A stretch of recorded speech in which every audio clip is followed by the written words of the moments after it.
हाय लबास्ता dreamers. आज तारीख है 13 जुलाई 2020। चलिए देख लेते हैं आज हमें कौन कौन से आर्टिकल डिस्कस कर रहे हैं। आर्टिकल के डिस्कशन से पहले हम कार्टून का मीन समझेंगे कि कार्टून में किस पर बात की जा रही है। बेसिकली ये देखिए, ये जुडिशल सिस्टम है और ये जुडिशरी ने किया क्या है कि पुलिस को निर्णय देने का, मीन न्याय करने का पूरा अधिकार दे दिया है। राइट नाउ अभी अभी पिक्चर कैसे कैसे अंडरस्टैंड किया जा सकता है कि देखिए, यह इसी के थ्रू क्या होता है कि आप किसी को पनिश करते हो तो ये वाला हाथ ज़्यादा आगे है और ये जो जुडिशरी वाला हाथ है ये थोड़ा सा पीछे है। इट्स मीन कि ये हुआ कि बिना फेयर ट्रायल के बेसिकली जुडिशरी ने बोला क्या कि पुलिस को बोला कि तुम जाओ सीधा न्याय करके चले आओ, तो पुलिस ने बिल्कुल वही किया और इनकाउंटर कर दिया। राइट मतलब एक अपराधी का अपराध सिद्ध होने के पहले ही उसको सजा दे देना, इस पिक्चर में उसी की आलोचना की जा रही है। राइट अब हम अपने आर्टिकल की ओर मूव करेंगे। आर्टिकल में हमारे पास सबसे पहला वाला आर्टिकल है यूरोपियन यूनियन और चाइना के कोरिलेशन के बारे में, उनके ट्रेड पार्टनरशिप के रिगार्डिंग। अब देखिए, अगर पीपीपी के अगर हम पर्सपेक्टिव में अगर हम देखें तो ओवरऑल अगर पूरी दुनिया का जीडीपी अगर हम देखें तो 35% ये इन दोनों का शेयर है। अगर यूरोपियन यूनियन की 27 कंट्रीज़ को, पहले 28 कंट्रीज थी यूरोपियन यूनियन में, लेकिन ब्रिटेन के निकलने के बाद अब वो 27 हो गई हैं। तो अब ये यूरोपियन यूनियन की 27 कंट्रीज़ को ले लें और चाइना को ले लें तो ये लोग पूरी दुनिया की जीडीपी का 35% शेयर करते हैं। अब देखिए 35%, अब यूरोपियन यूनियन के मीन अगर में जितनी भी वेरियस कंट्रीज़ हैं कि जिनकी इकोनॉमिक स्ट्रेंथ बहुत ज़्यादा है, उनमें से एक है जर्मनी। तो जर्मनी 1995 से लेकर के टिल नाउ तक 2013 तक उसने किया था कि उसकी इकोनॉमी 37% ग्रोथ होती है या इम्प्रूव होती है। तो इसके पीछे का रीज़न ये होता है कि चाइना का सप्लाई चेन, ना कि यूएसए का सप्लाई चेन। हालांकि जर्मनी का जो पूरा थीम है, जो जर्मनी की पूरी की पूरी जो स्ट्रेटेजिक पॉलिसी है, फॉरेन पॉलिसी है, वो बिल्कुल फेवर करती है यूएसए को, लेकिन जर्मनी के ग्रोथ में जो योगदान रहा है वो चाइना का रहा है। तो इसी प्रकार से जो वेरियस कंट्रीज़ हैं यूरोपियन यूनियन की, उनकी इकोनॉमिक ग्रोथ में चाइना का सप्लाई चेन का बहुत बड़ा योगदान रहा है। ठीक, तो एक तो हमने एग्जांपल देख लिया जर्मनी का। अब ये पूरी दुनिया चाइना को पनिश करने में लगी हुई है, लेकिन यूरोपियन यूनियन के जो रिप्रेजेंटेटिव हैं चाइना में, उनका ये बोलना कि चाइना एक स्ट्रेटजिक पार्टनर है और एक चैलेंज भी है। ठीक, तो चाइना में ही जाकर वो क्या बोलते हैं, जब यूरोपियन यूनियन कमीशन के जो रिप्रेजेंटेटिव होते हैं चाइना में, वो कहते हैं कि चाइना एक स्ट्रेटजिक पार्टनर भी है और क्या है, एक चैलेंज भी है। चैलेंज इन दैट सेंस कि उसका कोई अल्टरनेटिव नहीं है उनके पास, क्योंकि चाइना एक वेरी स्पेशल वो सप्लाई चैन बिल्कुल लो वेज पे वो सप्लाई कर देता है। तो वो यूरोपियन यूनियन के पास अभी राइट नाउ उसका कोई सब्सटीट्यूट नहीं है। अब देखिए, यूरोपियन यूनियन और चाइना का रिलेशन, मीन ये तो एक पर्सपेक्टिव हो गया। दूसरा पर्सपेक्टिव कुछ इस प्रकार से है कि इन्फ्लुएंस चाइना का ऑल ओवर वर्ल्ड में बढ़ रहा है। यूएसए का जो वेरियस इंटरनेशनल इंस्टीट्यूशंस हैं, कह रहे वहाँ से वो अपना हाथ पीछे खींच रहा है, तो इससे चाइना को एक अवसर मिल रहा है, एक चांस मिल रहा है, एक उसके पास एक अपॉर्चुनिटी है कि वो वर्ल्ड लेवल पर अपना इन्फ्लुएंस बढ़ा सके। क्योंकि अभी रिसेंट में डब्ल्यूएचओ से भी बाहर हो गया यूएसए, तो यूएसए के बाहर होते ही कि मीन डब्ल्यूएचओ में जो थोड़ा बहुत भी इन्फ्लुएंस था यूएसए का, कह रहे वो भी तो खत्म हो गया। कह रहे आप केवल पैसे से आप पनिश करो ना, वो तो चाइना भी चाहे तो पैसा दे सकता है, क्योंकि उसके पास भी एक बड़ा फॉरेक्स रिजर्व है। तो बेसिकली इंटरनेशनल पॉलिटिक्स में, जो फॉरेन पॉलिसी में, कह रहे इस समय यूएसए का दबदबा धीरे धीरे कम हो रहा है और चाइना का दबदबा धीरे धीरे बढ़ रहा है। और अगर यूरोपियन यूनियन और अगर चाइना के रिलेशनशिप को अगर हम थोड़ा पोस्ट कोविड-19 के पर्सपेक्टिव में देखें तो यूरोपियन यूनियन के रिप्रेजेंटेटिव का इस प्रकार का स्टेटमेंट ये दर्शाता है कि जब पोस्ट कोविड-19 का टाइम पीरियड होगा, उसमें यूरोपियन यूनियन चाइना को पनिश नहीं करने वाला है, बल्कि उसके साथ और भी ज़्यादा उसकी बॉन्डिंग इंप्रूव होने वाली है, जस्ट बिकॉज क्योंकि वो चाइना पर बहुत ज़्यादा डिपेंड है। अब देखिए राइटर फिर उसके बाद इंडिया के पर्सपेक्टिव की बात करते हैं। कहते हैं कि यूरोपियन यूनियन के पास अल्टरनेटिव नहीं है, इसकी वजह से वो चाइना पर इतना ज़्यादा डिपेंडेंट है और पोस्ट कोविड-19 के बाद चाइना को वो पनिश नहीं कर सकता है। लेकिन इंडिया के पास एक अपॉर्चुनिटी भी तो है, कह रहे कि इंडिया बिल्कुल उसी पैटर्न पर, उसी फुटप्रिंट पर काम कर सकता है जिस फुटप्रिंट पर चाइना ने अब तक काम किया है, क्योंकि हमें लेबर ओरिएंटेड इंडस्ट्रीज को प्रमोट करना होगा जहां पर लेबर की आवश्यकता ज़्यादा होती है, क्योंकि लेबर की आवश्यकता अगर ज़्यादा होगी तो आप एम्प्लॉयबिलिटी को आप बढ़ा पाओगे, और जब आपकी एम्प्लॉयबिलिटी बढ़ेगी तो कंजम्पशन बढ़ेगा, जब कंजम्पशन बढ़ेगा तो बड़ी ऑब्वियस सी बात है कि डिमांड बढ़ेगा, और जब डिमांड बढ़ेगा तो सप्लाई के लिए वेरियस कंपनीज क्या करेंगी, ग्रो करेंगी, और जब वेरियस कंपनीज ग्रो करेंगी तो आपके पास डायरेक्ट या इनडायरेक्ट रूप में आपकी जीडीपी भी ग्रोथ होगी, और आपके पास टैक्स ग्रुप में पैसा भी आएगा, आपका फॉरेक्स रिजर्व भी बढ़ेगा, बेसिकली सब कुछ अच्छा अच्छा हो जाएगा। तो राइटर के अकॉर्डिंग इंडिया को इस पूरी अपॉर्चुनिटी का फायदा उठाना चाहिए, और जहां तक हो सके कह रहे वो चाइना का अल्टरनेटिव बनकर के उभरे, राइटर ऐसा बोलते हैं। ये वाला आर्टिकल हमारा डिस्कस हो गया। अब हम अपने नेक्स्ट वन आर्टिकल की ओर मूव करेंगे। वो नेक्स्ट वन आर्टिकल रेलिवेंट है, ये इंफ्रास्ट्रक्चर के रिगार्डिंग है। अब जो इंफ्रास्ट्रक्चर वाला सेक्शन है वो हमारे जीएस 3 में काम आता है। जीएस पेपर, क्योंकि यूपीएससी के एग्जाम में 4 पेपर होते हैं जीएस के, तो जीएस के थर्ड वाले पेपर में जिसमें इकोनॉमिक्स हमें पढ़ना होता है, उसी का ये इंफ्रास्ट्रक्चर वाले पार्ट में ये वाला आर्टिकल यूजफुल होगा। अब देखिए, पूरे अगर हम स्मार्ट सिटी की बात करें, कह रहे हैं कि एनडीए की जो गवर्नमेंट है, कह रहे हैं कि जब ये पहली बार सत्ता में आते हैं, इनका जो पहला वाला कार्यकाल रहता है पूरे 5 साल का, तो आते ही इनका सबसे बड़ा एजेंडा रहता है कि ये स्मार्ट सिटीज़ बनाएंगे। मतलब इन्होंने इस प्रकार से इसे हाइप किया था कि आने वाली जो वेरियस सिटीज़ हैं, कह रहे हैं वो होंगी क्या, कह रहे हैं वो स्मार्ट बनने वाली हैं, सब कुछ बहुत बेहतर होने वाला है। इस प्रकार से इन्होंने उस वक्त का प्रोपेगेंडा फैलाया हुआ था, राइट।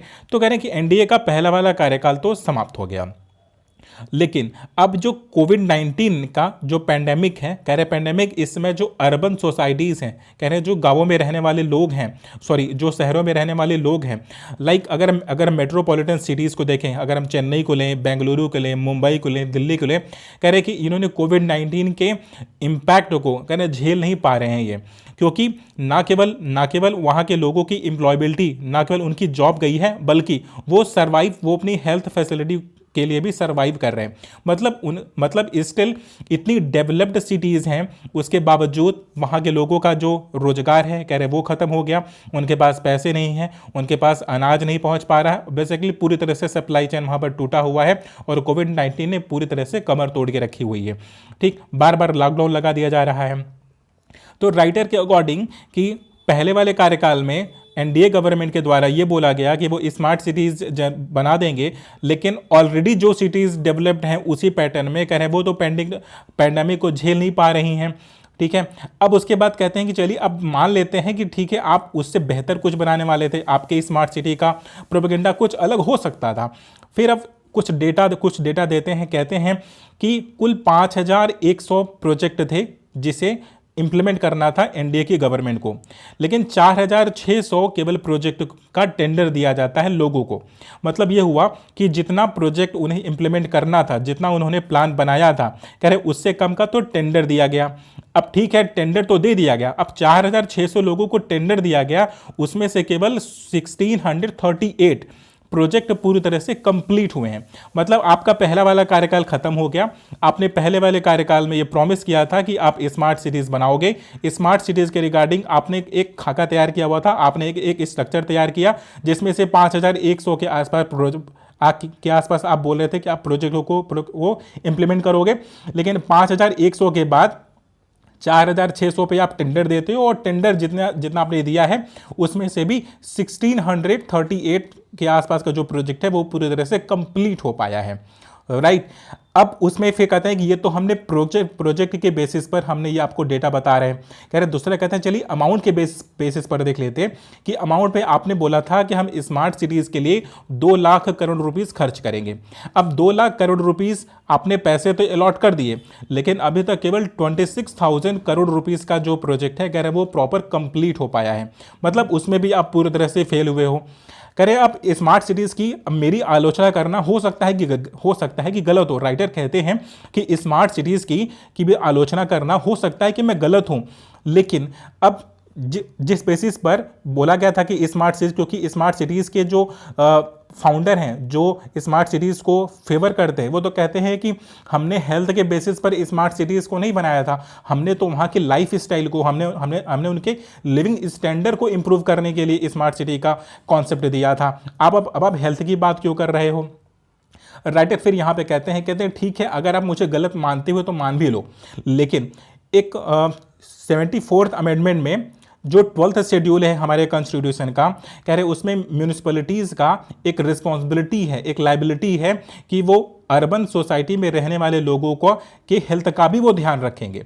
अब अगर हेल्थ का वो ध्यान रखेंगे, आपके स्मार्ट सिटी प्रोजेक्ट में हेल्थ आपका थीम है ही नहीं, तो बेसिकली आपका स्मार्ट सिटी तो पूरी तरह से फेल होता हुआ दिख रहा है, ऐसा राइटर कहते हैं। कि ऑन व्हाट बेसिस? कहते हैं कि 12th शेड्यूल इंडियन कॉन्स्टिट्यूशन का, जो कि 74th अमेंडमेंट से आया हुआ था, कह रहे उसमें हेल्थ पॉलिसीज़ के रिगार्डिंग आपको काम करना था अर्बन सोसाइटीज़ में, मीन स्मार्ट सिटीज़ में। लेकिन अब अगर स्मार्ट सिटीज़ में अगर हम हेल्थ के इंफ्रास्ट्रक्चर पर अगर हम खर्च करने की बात करें, कह रहे आपने 2 लाख करोड़ रुपीस खर्च करने का प्रोविज़न किया, लेकिन आपने जो टोटल हेल्थ पर जो खर्च किया है ना, कह रहे केवल 2000 करोड़ रुपीस किया है। मतलब आपने पूरे एक्सपेंडिचर का केवल 1% आप केवल हेल्थ के इंफ्रास्ट्रक्चर पर खर्च कर रहे हो, जबकि आज के टाइम पीरियड में जो अर्बन सोसाइटी है, जो अर्बन पॉपुलेशन है, कह रहे वो हेल्थ से ही सबसे ज़्यादा परेशान है। तो इसका मतलब ये हुआ कि आपका जो पूरा स्मार्ट सिटी का प्रोजेक्ट है, कह रहे हैं वो पूरी तरह से आने वाले समय में भी फेलियर ही होने वाला है। क्योंकि आज तो कोविड-19 है, कल हो सकता है कि कोई और वायरस हो। कह रहे उसके बाद होगा क्या कि आपका जो स्मार्ट सिटी का जो पूरा कॉन्सेप्ट है, कह रहे हैं पूरी तरह से बैकबोन पूरी तरह से फेल होने वाला है। कह रहे इसके लिए आपको सोचना चाहिए और इसके लिए भी हेल्थ क्राइसिस के रिगार्डिंग भी आपको प्रोविजन करना चाहिए। ये वाला आर्टिकल हमारा डिस्कस हो गया। अब हम अपने नेक्स्ट वन आर्टिकल की ओर मूव करेंगे। देखिए अभी एमपी में हुआ क्या कि 750 मेगावाट का एक सोलर प्लांट लगाया गया था। अब देखिए 2015 में हमने क्या किया था, पेरिस एग्रीमेंट में साइन किया और वहाँ पे हम बोल कर आए थे कि हम 100 गीगावाट, हम कितने वाट का, 100 गीगावाट का ग्रीन एनर्जी प्रोड्यूस करेंगे।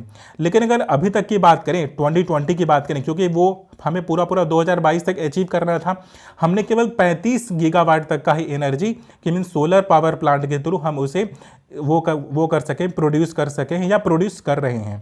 ठीक है, राइटर कहते हैं कि आपने प्रॉमिस तो कर दिया था कि 2022 तक आप 100 गीगावाट का आप प्रोड्यूस करोगे क्लीन एनर्जी को, ग्रीन एनर्जी को, लेकिन आप वो कर नहीं पा रहे हो क्योंकि आपकी जो डिपेंडेंसी है उस प्लेट के रिगार्डिंग, सोलर प्लेट के रिगार्डिंग, कह रहे हैं वो चाइना पर है। और चाइना अगर सप्लाई बंद कर दे तो आज जो आपका सोलर पावर प्लांट है, जो आपका सोलर कॉन्सेप्ट है, कह रहे हैं वो पूरी तरह से फेल होने वाला है। अब कहते हैं कि इंटरनेशनल सोलर अलायंस में कह रहे हैं 120 कंट्रीज हैं, लेकिन लीड रोल में तो केवल आप ही हो ना। कह रहे इंडिया ने तो इस पूरे कॉन्सेप्ट का पूरा इजाद किया हुआ था और फ्रांस को अपने साथ में ले लिया था। कह रहे कि ये दोनों ही कंट्री तो एक रिच वन और काफ़ी कैपेबल इनफ है, बाकी अदर कंट्रीज तो केवल सपोर्ट कर रही हैं। कह रहे इंडिया को इसमें लीड रोल में आना चाहिए और जिन प्लेट के लिए हम चाइना पर डिपेंड करते हैं, कह रहे वो हमें यहीं पर मैन्युफैक्चर करना चाहिए और इंडिया को उसका अल्टरनेटिव ढूंढना चाहिए और आईएसए में एक लीडर के रूप में उभर करके आना चाहिए, सो दैट कि हम अपनी एनर्जी की रिक्वायरमेंट को हम इस सोलर पावर प्लांट के थ्रू, इवन जो हमारी डेवलपमेंट अथॉरिटीज़ होती हैं शहरों के, कह रहे हम उनके छत पर हम एक कंपलसरी एक प्रोविज़न डाल सकते हैं कि वहाँ पर सोलर पैनल लगेगा ही लगेगा। इससे होगा क्या कि हम क्लीन एनर्जी को बहुत एक बड़ी मात्रा में हम डेवलप कर पाएंगे।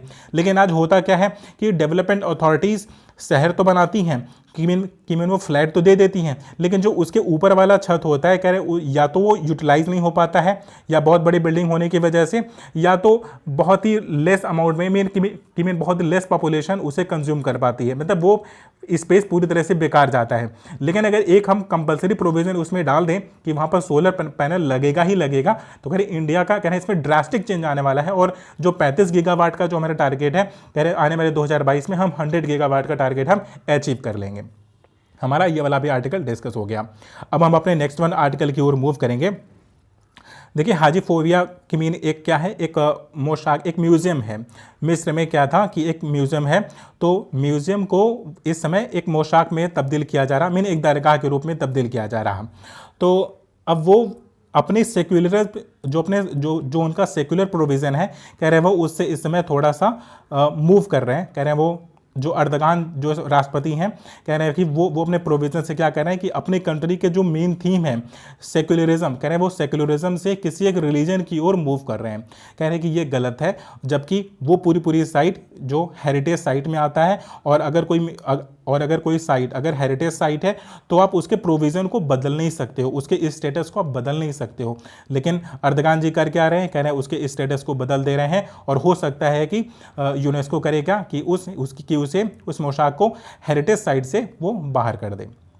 राइट, तो हमारा ये वाला भी आर्टिकल डिस्कस हो गया। अब हम अपने नेक्स्ट वन आर्टिकल की ओर मूव करेंगे। नेक्स्ट वन आर्टिकल हमारे हामिद अंसारी साहब लिखे हुए हैं, ये वाला आर्टिकल। अब हामिद अंसारी साहब एक कॉन्सेप्ट देते हैं, कहते हैं क्या है कि सोशल साइंस में कह रहे हैं आपने फंडामेंटल ड्यूटी वाले कॉन्सेप्ट को 11th और 12th वाले चैप्टर से हटा दिया। कह रहे हैं अगर कोई सिटीजन कि मीन 16 साल 17 साल की उम्र में ही कह रहे हैं बेसिकली वो करता क्या है कि वो अपना 10+2 कंप्लीट कर लेता है। अब उसने अपना 10+2 कंप्लीट किया, लेकिन उसे फंडामेंटल ड्यूटी के बारे में पता ही नहीं है। अब उसके बाद उसे फंडामेंटल ड्यूटी के बारे में मीडिया पर्सन्स बताएंगे, जो कि बायस होगा।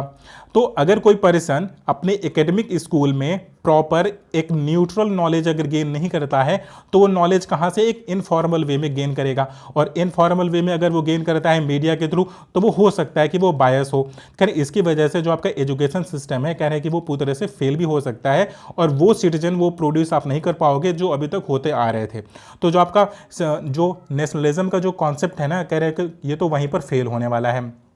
राइट, अब बेसिकली ये पूरा कटाक्ष किस पर रहे हैं, क्योंकि सीबीएसई ने अभी हाल ही में कोविड-19 को बेस मानते हुए सिलेबस में कुछ कटौती किया है। उन्होंने बोला कि 30% का हम क्या करेंगे कि हम उसे लाइट कर देंगे।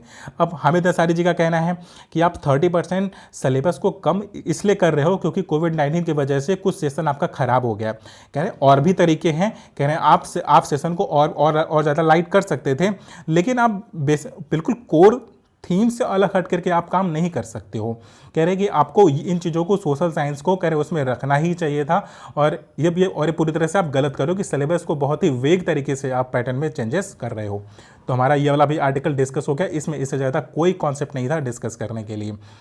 अगेन ये वाला आर्टिकल हम बिल्कुल डिस्कस नहीं करेंगे, क्योंकि बॉलीवुड के एक मीन सुशांत ने वो आत्महत्या वगैरह कर लिया था, तो उसी के रिगार्डिंग फिर से आर्टिकल निकला हुआ है, तो बिल्कुल रेलिवेंट नहीं है। जितने भी रेलिवेंट आर्टिकल थे द हिंदू के, वो मैंने सारे आर्टिकल डिस्कस कर लिए हैं। Thank you so much for watching the video.